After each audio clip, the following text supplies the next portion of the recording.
So, this week on the show, we're going to talk about something everyone in the audience can benefit from: financial literacy. If you're like me, I'm a word person, not a numbers person, and you're trying to understand financial issues, sometimes it feels like you're learning Latin. So maybe I can just learn enough to get by. Well, when my mother died in 2012, I had a rude awakening in this department because all of a sudden I was thrown into the financial fire, if you will, handling someone's financial life, their estate, their business. In this case, it was a law practice. And I found myself wishing I had spent more time understanding a lot of financial issues. Now, whether you're going through a divorce or you've lost a spouse or you just need a better understanding of things like investing, retirement, and taxes, there's no such thing as knowing too much in this area. Wanda Cooper is going to walk us through what women in midlife should do to protect themselves financially. She is a registered investment advisor with Capital Investment. Her branch in Raleigh is called the Financial Resource Management. She was in banking for 18 years and has been a financial advisor since 1997. Wanda has her own local radio show, but we're going to turn the tables today, and I'm going to be the interviewer. Wanda, welcome to the program. Thank you so much for being here. Thank you for inviting me. I'm honored. Well, I'm happy to have you. First, tell us a little bit about your background. I know you came up in the financial industry really at a time where a lot of women weren't doing that. I mean, now it's common, but it wasn't necessarily the case. Talk about that a little bit. Yes, I started out at a small finance company when I was in my mid 20s, and I worked next door to a bank at the time. And I would come into work early because I just knew that I knew early on that women had to work harder, and that's just the way it was back then. And so I would come into work early, and the manager of that branch would come in the same time. We would chit chat, spend some time together. And then all of a sudden, he said, "How about you come to work for me?" So I never did a resume. I've never done a resume, honestly. Again, I had a big interest in banking. I just learned to love it. And so I started out as a customer service rep, and then an assistant manager, and then manager, vice president, president, and all while I was raising a family. So it's just, you have to work hard sometimes. And that's just what I did. I didn't really pay attention to, well, you're not making as much as the men. And I wasn't. But to me, it was important for me to stay focused on what I wanted to do and to work hard. And I wouldn't change that a bit at all, because the working hard and the ethics that I taught myself and worked through has helped me in this industry tremendously, because it's not just about managing money for people, it's about their lives. So, all the things that I learned on my financial journey, I can help my clients with, and they know that. So it's all about service. I mean, that's what I learned early on, is being of service to people. So the background that I learned back then has helped me so much here, and I wouldn't trade it, not for a minute. Were you always a numbers person? Actually, that's so funny because at 16, I grew up very, very, very poor. So I took a look around and went, you know what? I don't think I want to live this way. My parents were, and politically they were Democrats, and I went, well, this is Democratic. Maybe I should be Republican. So it was just kind of like that. And of course, I had the wrong view, but it was the only view that I had. So I started taking financial courses because I thought I've got to learn this. So in 10th grade, I took accounting. So I thought it was a bright idea to do tax returns in the neighborhood. So I did the tax returns of people in the neighborhood. Nobody said they got any, anything went wrong over the years. So I guess I did a pretty good job. But it's not so much about numbers. It's about financial common sense, about knowing what to do and how to do it and getting coached in the right way. And that's the way I see my role is, I meet women all the time that think they don't know anything, but they're smarter than they think. If they have saved and done the steps, it's my job is easy, really easy. It's when I get someone that never did anything and I've got to really take it from ground up, and I don't mind doing that. But sometimes women, they come to me and say, my husband did it all.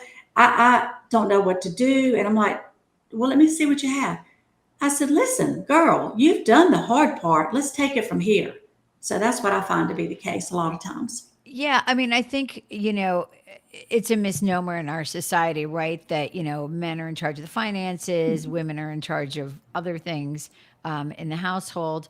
And it's not 1950, but I know because I have a lot of friends who are like me that they're not 100% on board with, focusing on that issue because we don't enjoy it.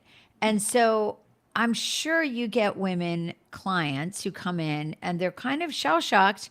Again, a divorce, loss of a spouse. Talk a little bit about how you help coach people in those really milestone moments in their lives. Yeah. Well, at this stage of my career, as being an advisor for a number of years, I've had clients that, for a long time. I even clients that I had in banking found me here. And so I have a long relationship. So I go through a lot of phases. And some of that can be death of a spouse. Sometimes it can be divorce. Right now, the age of 65 plus is experiencing divorce like never before. They call it the gray divorce.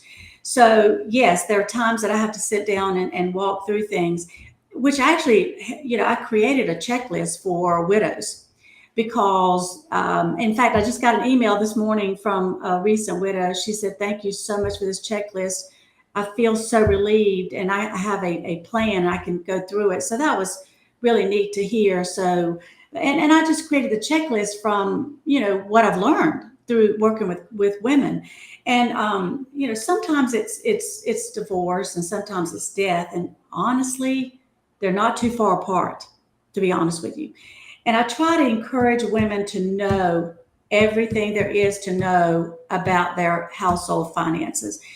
It's crazy to me, and I'm not trying to be disrespectful, but it's crazy to me when I get a woman that doesn't know anything.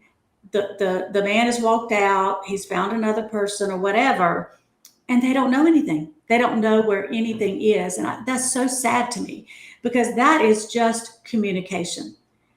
Hey, husband, I need to know where this is, that is. I just need to know in case something happens to you. It doesn't have to be in case you walk out, it could be in case you pass away because they're very similar. They really are very similar as far as what you need to know. So it's called being in the know. It doesn't mean you're trying to take charge. Some women just don't want to do it, and that's okay. But as long as they know, that's my thing is at least know. There's not a thing my husband has that I don't know. I just know. So I don't care that he has his own account, but I want to know. Sure. And So and it's that's just being important. educating yourself up Yes. front.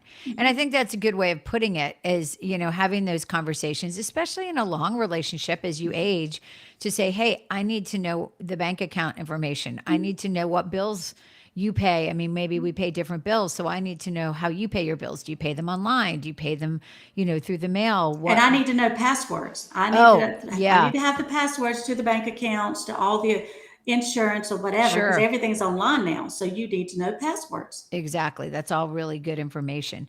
What are some of the big mistakes that women who come to you have made, um, and how do you rectify them? Well, women tend to live longer than men, so they really do need to prepare. Not only do they need to know where everything is, well, let's say they've already lost their spouse. Sometimes it's that they either never made money or they made less money. And sometimes it's they took a break for caregiving, children, maybe mother that, went to a disability of some type. And, so I tell people know where the stuff is, get educated, and honestly it's working with someone professionally that you trust because when I work with women, when we talk about IRAs, I explain what they are. 401ks, I explain what they are. Mutual funds, I explain what they are. Stocks, I explain what they are. So sometimes you can get this information online, but it's always helpful to have a tutor or a coach that can explain to you how that relates to you, because sometimes I meet with women that, maybe they did inherit a large sum from their husband's death or whatever. They just don't know what to do with it. And I go, well, are you going to need income? Well, let's talk about stocks and how they can create dividends, or let's talk about how capital gains in a stock can help you create income. So this is called a learning as you go. And in the journey we have together and we learn as we go along. So we touched on this a little bit, but let's say somebody comes to you and they are close to retirement age or at retirement age and they've done very little to prepare. What do you do at that point? I mean, do you say you got to go work at Starbucks? I mean, what do how do you help them in that situation? Well, it depends on the reason they don't have a lot saved. Sometimes it could be they just didn't do it, or sometimes it could be that, they divorced or whatever. I try not to focus on too much what they don't have. I try to focus on what they do have and we go forward. And sometimes it could be, how do you feel about working part time? Or let's use what you have and see what we can do. How long can we delay retirement? So that you can maybe get a job that has a 401k plan of some type and you can put money in. But again, my role as an advisor is to try to get people on board with the fact that they can do something. It's not all lost, it's not all over. I just work with what they have and try to work through that. And if it is working part time, then I'm honest with them about that. I have a lot of women that come to me that don't have quite enough, but they have enough to get by. So then we talk about, okay, when do we turn on Social Security? Should we turn it on earlier than later? How much longer are you willing to work? And maybe then if it's 5 years, I say, well, max out everything, whether it's Roth or 401k. And we talk through that because it's not just telling them to do it, it's telling them how to do it. So I just have never believed to be one that said, oh, well, you don't have a chance. I Right. just try to work from what they have. Yeah, I mean, that's some good information. My mom was a divorce lawyer, and she would tell me oftentimes, especially when she had women, let's say in their 40s, who hadn't worked, and she would say, "You're going to have to go to work. You're not going to make it, to 65." I know when we met, we talked a little bit about the Social Security. So I'm really interested in that. You can begin taking it at what age? And then when do most people take it? And when do you advise people take it? Okay, well, you can actually take it at 62. I think that's just a little early. However, in some situations, it might make sense to do so. I've been in situations where the husband is taking he's full Social Security age, but he's married to a younger wife. So sometimes it makes sense for the wife to turn hers on at 62 and the husband to wait. Now, typically, people, they come to me, they want to retire at 64. And I'm like, well, what are you going to do about Social Security? Oh, I'm going to turn it on. And then we look at the difference in turning it on now as opposed to waiting. And sometimes it's hundreds of dollars a month difference. So I kind of explore all of that, keeping in mind that you can't turn Medicare on to 65. So all of those things I talk through with my clients to make sure we're getting the best time to turn it on. And sometimes if I recommend that they wait till full Social Security age, then we look at what they have that we can kind of bridge the gap till then. Because you got to remember, I don't know how long you're going to live. And that difference of how much more it would be to wait could be critical later on. Absolutely. And you talked a little bit about, you mentioned maximizing your retirement accounts if you are working. And Mhm. that basically means put the maximum in that they allow you to do, correct? Right. Mhm. And sometimes, I mean, the government allows you to put up to 30,000 in, but budget wise, that's not always something you can do.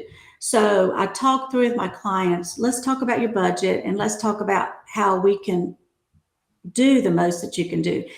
If you work for a company that matches 5%, you should at least do 5%. That's free money that you're getting that match on. So, but you can do more. It's just at least do up to the match. And sometimes I'll meet with clients and say, I'm going to retire in 5 years. And I'm like, well, how important is the tax savings at this point? Because when you do a 401k, if you make, let's use 100,000 for example, and you're putting in 10,000, then the government sees only 90 to tax. So sometimes that can be important. However, I like to see my clients have some money in a Roth because that's tax-free money in retirement. I don't see a lot of my clients use Roth for income, but what they do use it for is buying that car that they're going to need to replace in retirement when they're not working. So sometimes when they are 5 years from retirement, I'm like, how important is that tax break? Let's talk about doing the Roth 401k for the next 5 years. And that way they've got a good chunk of change that's tax free. So let's say someone's listening and they don't feel like they're up to speed. They're not well educated about financial issues. And this is whether or not they're married, single, whatever their situation is. Where do they begin?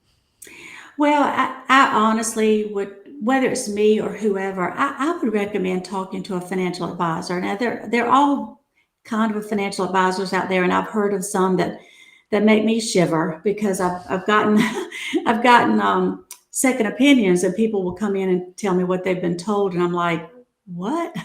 So, securing the right person for you, whether you're ready to do anything or not, because as a public person on the radio, I realize that some people that I meet with may not work with me, and that's okay.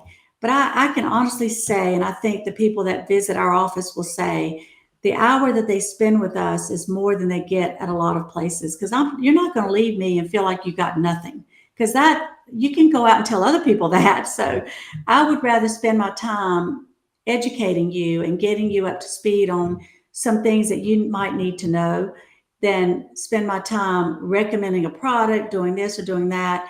And so I think it's securing someone professionally that you feel comfortable with, that you feel like you can trust, and then go from there. What do you think if you had to list like your top three financial things that people should know, be educated about? Again, whether you're single, whether you're married, whatever your situation is, what should every woman know? Keep an eye on your finances from the start. I mean, that's know what you spend, know what you save, and save. Set goals. I hate the word budget, but it is a thing. So set goals and create a budget. Keep a mindful eye on your Social Security and how it's increasing. Set yourself up an account with SSA.gov and keep an eye on that. Develop a network of professionals, a tax person, a state attorney, a financial advisor. It helps to have a team around you, and monitor your credit. I tell people honestly, at 60 plus, they typically don't need credit anymore. So I tell them to freeze their credit. Just freeze it so you can prevent hacking and all of that stuff. Plan for the long term if you can. I mean, plan for the future. And, so those are some things, some basic things that people need to know. And having an emergency budget, having an emergency savings, if you will. When you're younger, when I meet with younger clients, I tell them to have 3 to 6 months. But when I meet with someone that's retiring, I want to make sure they've got 6 to 12 months because I don't know what's going to happen. Right. They could have a health crisis Yeah, or again, lose a spouse, something like right, that. So right. you have to have that cushion. You have to be prepared.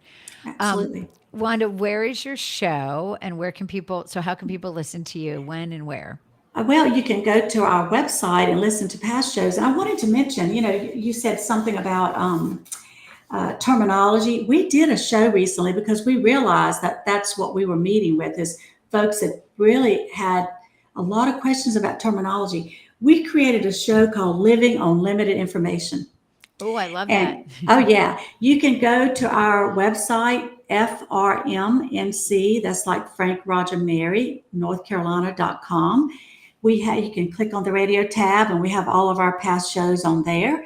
We also are on 1061 FM Talk every Saturday and Sunday at 2. And So that's you can here in the listen there. Raleigh That's here area. in the Raleigh area. Absolutely. And other places people should follow you? We're on Apple and the Greg Hicks Show on iPod. You can find that on the Apple and Spotify and all of that. What is the name of the show? The Greg Hicks Show. Greg Greg Hicks. is my partner here. He started the business, 40 some years ago. So we collectively, we've been at this a long time. It shows. You obviously have a lot of wisdom in a lot of areas. And I can tell also that you make people feel comfortable. And I think Yes, that's really a great gift and something that, when somebody's going through a difficult time, it's right. really important. Anything else that I missed? I know you have so much knowledge in this area, but anything that you would want to add? Well, just, if I'm speaking to women out there, just know the information that is around you, like whether you're married or not, just know all the opportunities that are out there, what it means to you to do certain things, and get yourself a financial advisor, get you a trusted person that you can have an open conversation with so that they can direct your path. Absolutely great advice. Wanda, thank you so much Thank you. for being here today. This has been an absolute delight. I know that you could talk about these topics forever and ever, I could. but I do appreciate your time. Well, you're welcome. Thank you so much.